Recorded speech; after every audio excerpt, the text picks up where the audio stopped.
The driest place in Africa, aside from the Sahara Desert, is the Skeleton Coast in Namibia. It's an arid savanna and desert landscape, home to charismatic fauna like ostrich, oryx, and the desert lion.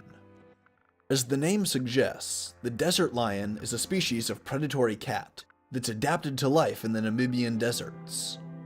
They're quite comfortable in the hot, dry landscape, chasing their prey and tearing into their flesh to get a meal and to get water.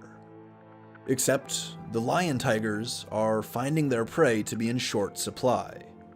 The populations of these herbivores, like ostrich and oryx, have dwindled recently, perhaps due to climate change, and the 130 to 150 lions that live in the Namibian deserts are finding themselves pressed for food.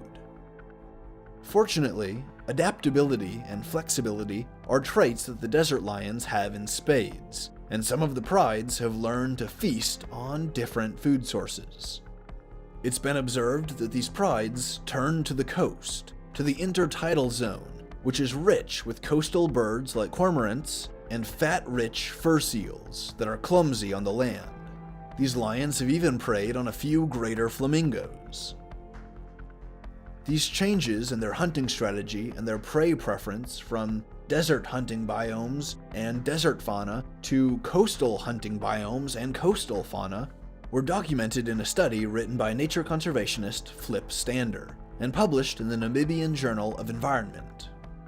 Mr. Stander said, quote, "Lions have to be resourceful by hunting a range of different prey species in a wide variety of habitats in their home range," unquote.